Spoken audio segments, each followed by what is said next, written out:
Baik, saya melakukan pengujian pada hasil penelitian saya. Pengujian dilakukan dengan cara mensimulasikan serangan berdasarkan beberapa skenario. Skenario pertama yaitu footprinting dan atau vulnerability scanning. Yang pertama kita gunakan Nmap untuk men-scan seluruh perangkat di dalam jaringan lokal ini. Sebelumnya saya sudah menjalankan Teapot melalui VMware gitu. Baik, saya akan coba scan menggunakan Nmap.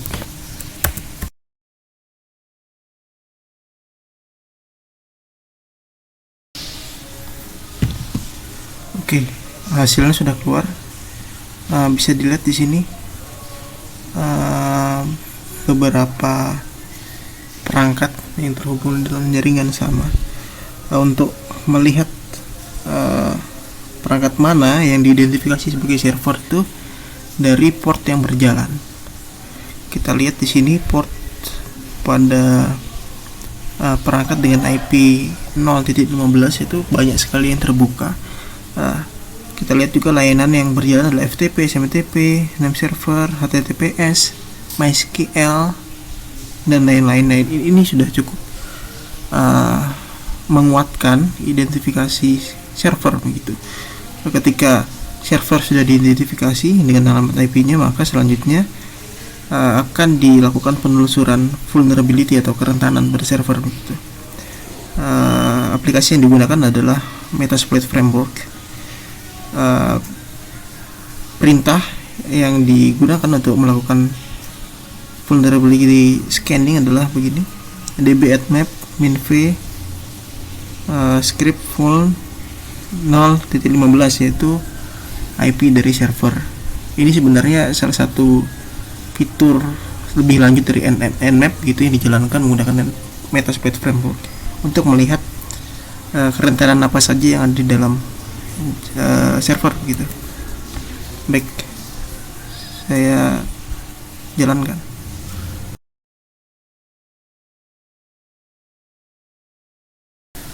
Baik, proses scanning sudah selesai. Bisa dilihat beberapa vulnerability pada server, dan juga scan port yang terbuka lebih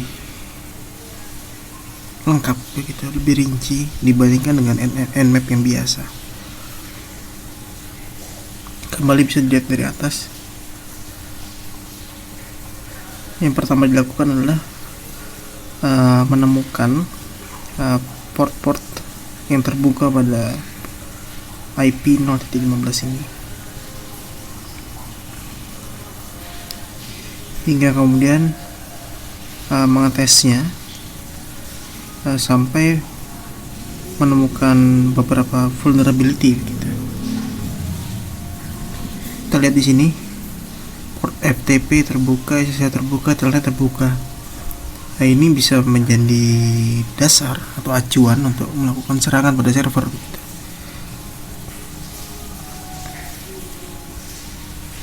Kemudian di sini juga dilihat terdapat vulnerability berupa HTTP slow loris,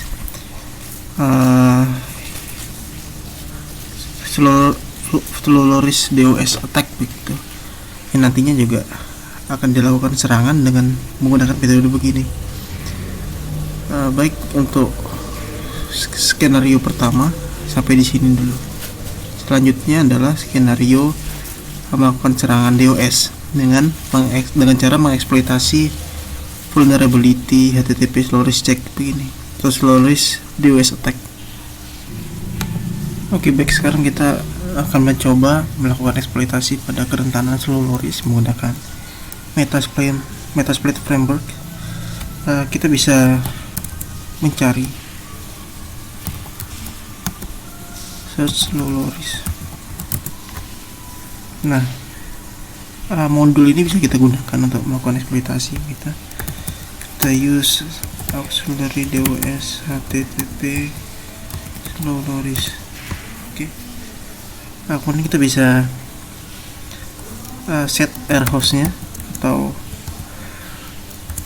set air host 192.168.15 ya, atau IP tujuan serangan begitulah. Oke, sekarang kita lakukan run. Metasploit framework sedang menjalankan serangan gitu. Yang nantinya kita bisa lihat serangan yang dilancarkan kepada perangkat honeypot melalui web UI-nya honeypot atau tipot. Oke, kita selesaikan. Kita lanjut menggunakan hopping. Ini untuk mengirimkan scene float atau serangan berupa pengiriman paket scene yang bertubi-tubi begitu ya. Kita gunakan software bernama hopping 3 ini dengan interval 1000 mikrosecond. Nah, hopping sudah menjalankan atau mengirimkan paket scene menuju server. Baik, untuk pengujian skenario 2 kita sampai sini. 3 yaitu melakukan serangan brute force yang memanfaatkan kerentanan pada beberapa layanan FTP, Telnet, dan SSH tadi dengan menggunakan Metasploit framework untuk mendapatkan informasi login. Yang pertama kita coba cari atau membongkar informasi login dari layanan SSH. Kita coba cari SSH login. Nah, kita gunakan yang pertama, modul pertama ini atau modul nomor 0, use auxiliary scanner.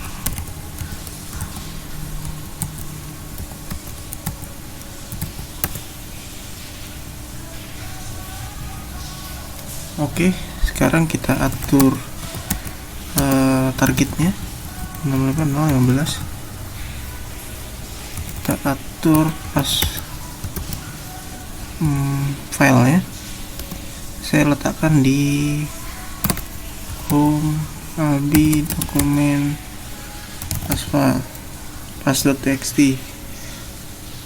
Ada di dalam file ini terdapat beberapa kombinasi yang mungkin digunakan sebagai password pada SSH login, atau istilah lainnya adalah word list gitu. Selanjutnya kita coba set user filenya sama pada home albi dokumen user. Sekarang kita jalankan run. Baik, di sini sudah terlihat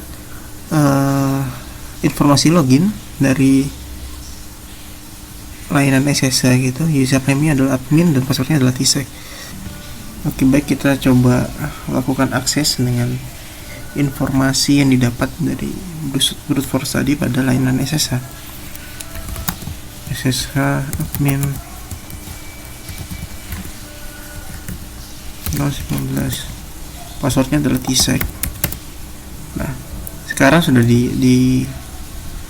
bisa dilihat begitu, kita berhasil masuk.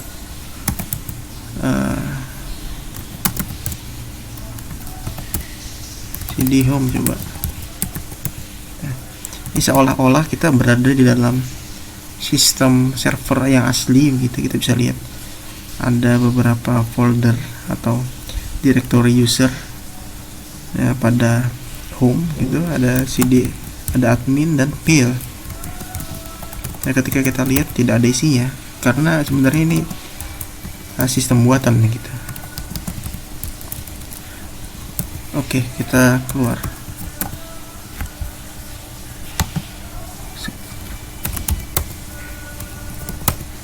Nah, sekarang kita coba gunakan brute force untuk mendapatkan informasi login telnet.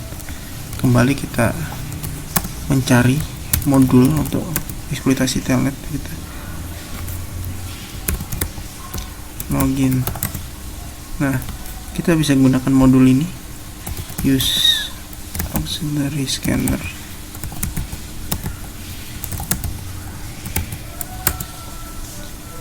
Kembali kita coba tentukan atau mengatur target aplikasi 15, kemudian set pass filenya ada di home dokumen, pass text, set user file, home albi dokumen, user text. Kita kembali jalankan. Kita bisa lihat di awal tadi kita sudah temukan ini user dan passwordnya adalah admin dan T-Sec kembali. Kita coba lakukan koneksi telnet 192.0.0. Oke, loginnya adalah admin, passwordnya adalah T-Sec. Nah, kita kembali masuk gitu, bisa dilihat kita bisa berhasil masuk di home misalnya. Nah, di sini terlihat perbedaannya ya. Kalau di SSH ada direktori admin, sedangkan di sini hanya pil. Setidaknya kita sudah membuktikan bahwa informasi yang didapat dari brute force itu berhasil dan dapat digunakan gitu. Kemudian terakhir adalah mencari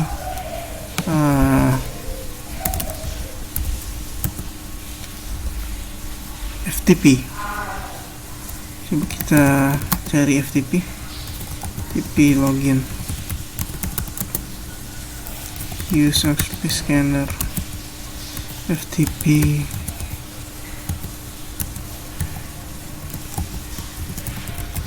login, sama set hostnya 015,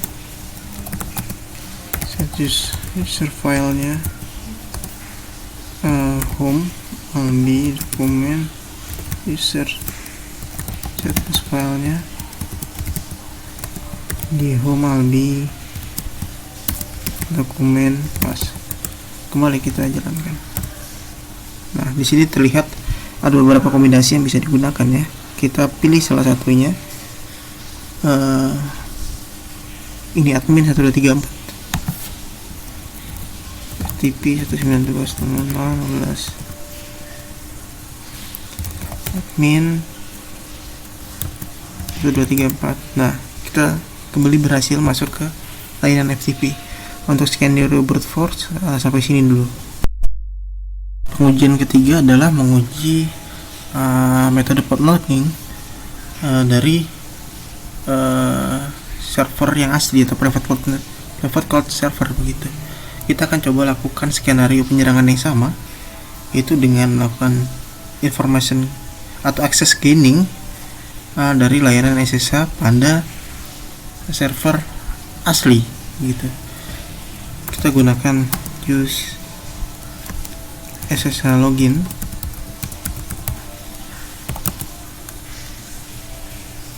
use SSH auxiliary scanner, SSH login. Kemudian set targetnya adalah 192.6.0.9. Ini adalah IP dari server asli atau server private cloud server. Kemudian menggunakan word list yang sama, yang sebenarnya di dalam word list ini sudah termasuk kombinasi kata sebenarnya dari set pass file dokumen. Di dalam word list password ini sudah termasuk password asli yang digunakan dalam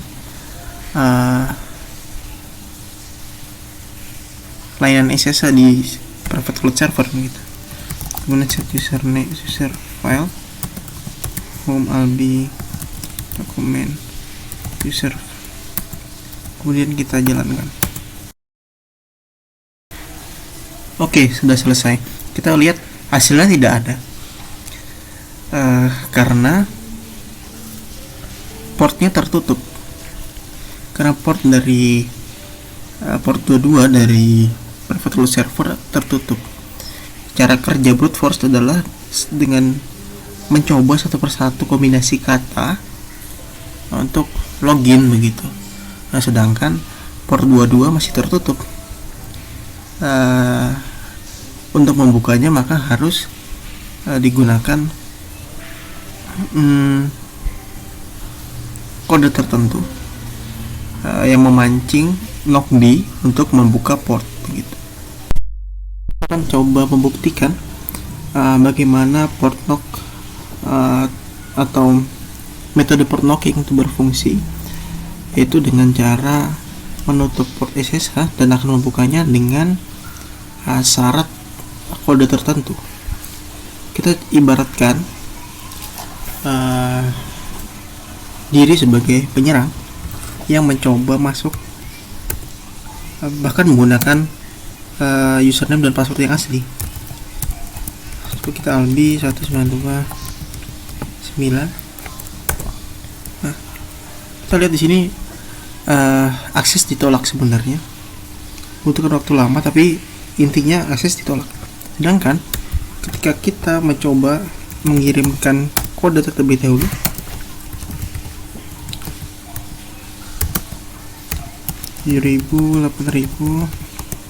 ini adalah kode untuk membuka port 22. Kemudian kita lakukan cara yang sama, SSH albi. Nah, kita sudah berhasil. Kita berhasil masuk ke dalam sistem. Oke, baik. Terakhir kita bisa lihat hasil perekaman Teapot pada serangan-serangan dilancarkan begitu dengan web browser, yang mana ini bisa diakses melalui alamat IP Teapot dengan port spesifik 64297 dengan protokol HTTPS. Nah, kita akan diminta username dan passwordnya.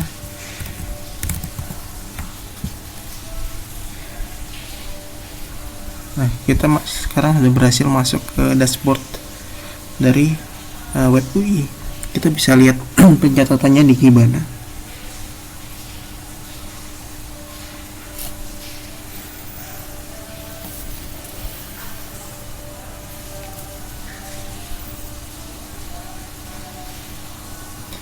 Nah, kita bisa klik Teapot ini untuk melihat hasil rekaman serangan gitu.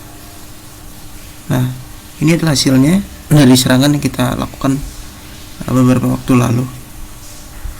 Kita lihat serangan menuju Kauri itu ada 386 serangan, di Ionea ada 12, Citrix ada 2. Kita juga bisa lihat attack barnya, honeypot attack barnya, kemudian histogramnya. Ini adalah attack map jika ini digunakan ketika penyerang teridentifikasi berada di negara lain.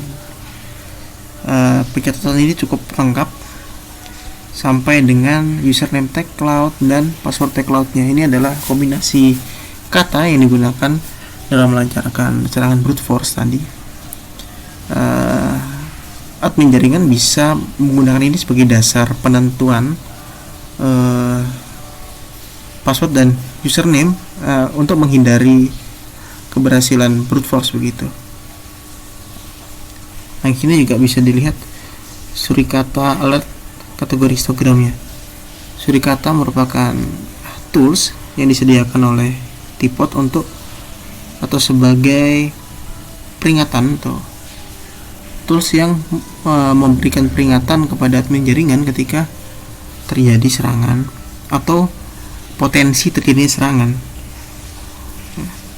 Ini adalah deskripsinya. Ini Sebelah sini adalah source IP-nya. Kita bisa lihat penyerang adalah perangkat dengan IP berikut. Kemudian suri kata alert signature-nya GPL polisi TCP port 0 traffic berjumlah 32.000 sekian. GPL telnet login. Dari informasi ini admin UI bisa melakukan deteksi dini dari penyerangan, sehingga dengan mengetahui alert atau peringatan, kemudian attacker source-nya, admin UI bisa melakukan blocking atau menjalankan mekanisme pengamanan darurat begitu. Ya, saya kira sampai sini dulu pengetesannya. Terima kasih.